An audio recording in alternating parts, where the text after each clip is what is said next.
नमस्कार दोस्तों, मैं बिंसी। आज हम भारत के संविधान के बारे में कुछ अंश जानेंगे।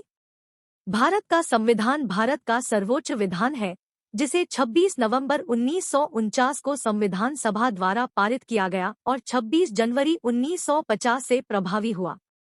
इस दिन 26 नवंबर को भारत का संविधान दिवस घोषित किया गया है, जबकि भारत में 26 जनवरी को गणतंत्र दिवस के रूप में मनाया जाता है। भारत के संविधान का मूल आधार भारत सरकार अधिनियम 1935 को माना जाता है। भारत का संविधान दुनिया के किसी भी गणतांत्रिक देश का सबसे लंबा लिखित संविधान है।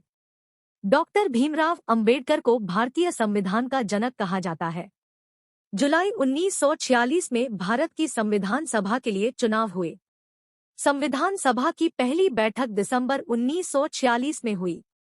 इसके तुरंत बाद देश दो हिस्सों में बंट गया, भारत और पाकिस्तान। संविधान सभा को भी दो भागों में विभाजित किया गया, भारत की संविधान सभा और पाकिस्तान की संविधान सभा। भारतीय संविधान लिखने वाली सभा में 299 सदस्य थे, जिसके अध्यक्ष डॉक्टर राजेंद्र प्रसाद थे।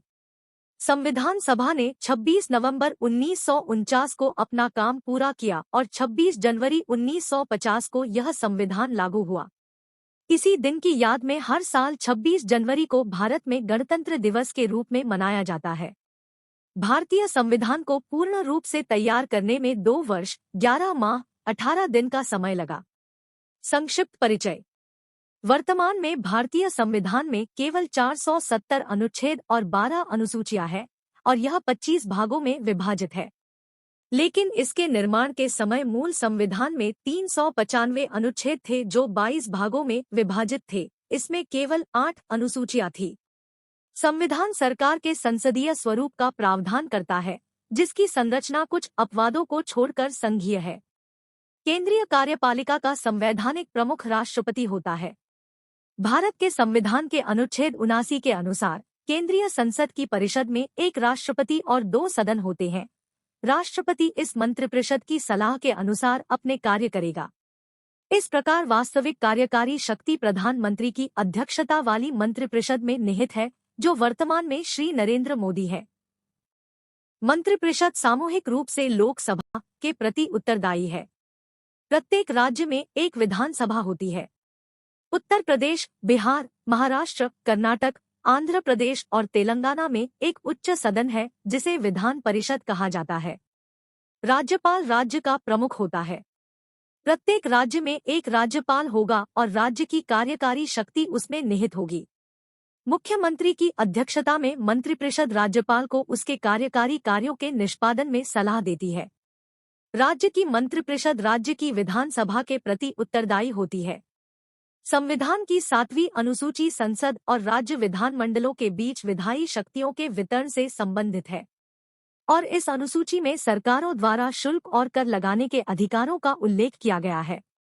इसके अंतर्गत 3 सूचियां हैं: संघ सूची, राज्य सूची और समवर्ती सूची। अवशिष्ट शक्तियां संसद में निहित है। केंद्र शासित प्रदेशों को केंद्र शासित प्रदेश कहा जाता है। इतिहास को देखें तो द्वितीय विश्व युद्ध की समाप्ति के बाद जुलाई 1945 में ब्रिटेन ने भारत के संबंध में अपनी नई नीति की घोषणा की और भारत की संविधान सभा के गठन के लिए एक कैबिनेट मिशन भेजा, जिसमें 3 मंत्री थे। 15 अगस्त 1947 को भारत के स्वतंत्र होने के बाद संविधान सभा की घोषणा की गई और इसने 9 दिसंबर 1947 से अपना काम शुरू किया। संविधान सभा के सदस्यों का चुनाव भारत के राज्यों की विधानसभाओं के निर्वाचित सदस्यों द्वारा किया गया था। जवाहरलाल नेहरू, डॉक्टर भीमराव अंबेडकर, डॉक्टर राजेंद्र प्रसाद, सरदार वल्लभ भाई पटेल, मौलाना अबुल कलाम आजाद आदि इस बैठक के प्रमुख सदस्य थे। इस संविधान सभा ने 2 वर्ष, 11 माह, 18 दिन में कुल 114 दिन चर्चा की। संविधान सभा में कुल 12 सत्र आयोजित किए गए और अंतिम दिन 284 सदस्यों ने इस पर हस्ताक्षर किए और संविधान बनाने के लिए 166 दिनों तक बैठक आयोजित की गई। प्रेस और जनता को इसकी बैठकों में भाग लेने की स्वतंत्रता थी। संविधान सभा के सभी 389 सदस्यों ने भारत के संविधान के निर्माण में महत्वपूर्ण भूमिका निभाई। संविधान सभा ने इसे 26 नवंबर 1949 को पारित किया और 26 जनवरी 1950 को इसे लागू किया गया।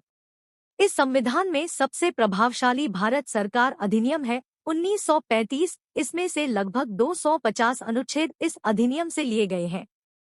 धन्यवाद दोस्तों। आपका दिन शुभ हो।